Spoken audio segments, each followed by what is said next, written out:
este era un tema que no tenían ni siquiera los tribunales muy claro cuando hablábamos de control difuso, a qué nos referimos, qué efectos tiene, cuándo se ejerce. Entonces, la sentencia en primera a mí me parece muy clara cuando empieza a introducir estas distinciones, ¿no?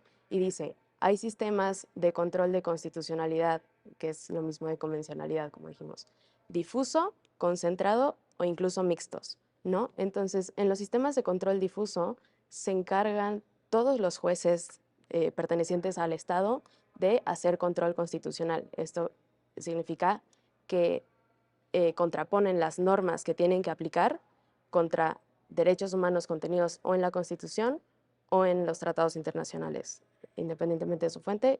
Ese es como el parámetro que Todos tiene. los jueces, estamos hablando, Lucía, pues, Jueces los jueces de ordinarios, Guanajuato, los de Yucatán, los de Sonora, los de Tamaulipas, vaya, exacto, y los de primera primera instancia, instancia. civiles, administrativos, segunda instancia, Oye, todos, absolutamente. tribunales, jurisdicción contencioso administrativa.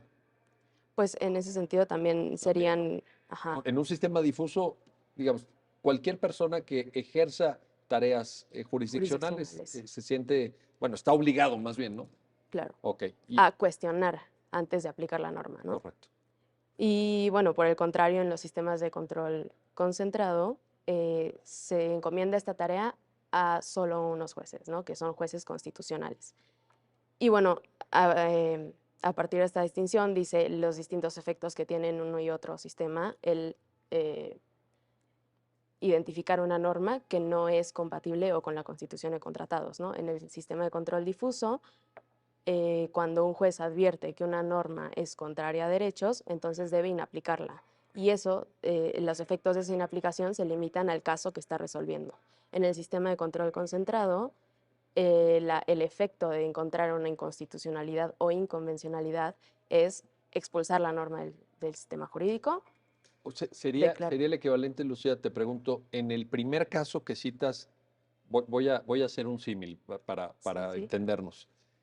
A la fórmula Otero, es decir, a los efectos entre las partes que tienen las sentencias de amparo, y en el segundo caso a una declaratoria general de inconstitucionalidad que se pueda llevar a cabo o por la misma declaratoria general o en acción de inconstitucionalidad, por ejemplo, con votación reforzada de 8 sobre el total de 11 integrantes del Tribunal Pleno.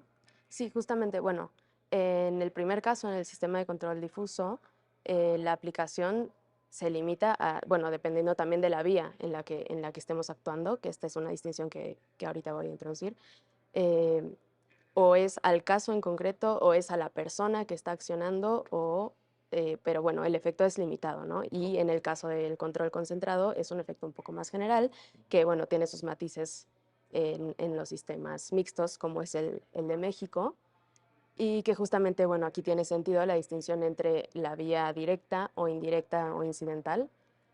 En la vía directa hay mecanismos de control constitucional cuya materia es precisamente verificar la compatibilidad constitucional o convencional de una norma, ¿no? En la vía incidental, lo que hacen los jueces es revisar las normas que han sido aplicadas durante el proceso sin que se hayan impugnado directamente ni que esa sea la materia principal del caso. O sea, no estamos hablando del amparo contra leyes, vaya. En el amparo contra leyes sí se impugna la norma, pero aquí resulta que a lo mejor, por poner un caso, se está discutiendo un divorcio.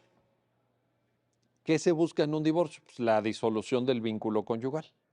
Pero una de las normas que se tienen que aplicar en ese proceso de divorcio, pudiera existir la sospecha de que fuera contraria a el parámetro o bloque de regularidad normativa a través de control de constitucionalidad o de convencional integrado. Ese sería el supuesto, ¿verdad? De la vía incidental, De la vía sí, incidental. exactamente. Y bueno, esto, justo lo que hace esta sentencia de la Corte es aclarar que la vía incidental puede ocurrir incluso en la vía directa. O sea, Correcto. en un amparo indirecto, por ejemplo, cuando se combate una norma directamente como acto reclamado, ¿no? Pero además se combate un acto de aplicación de otra norma. En ese caso, aclara la Corte, los jueces de constitucionalidad, los que ejercen en nuestro sistema jurídico el control concentrado, tienen facultad para revisar esa norma que es, digamos, accesoria al juicio de amparo para declarar su inaplicabilidad.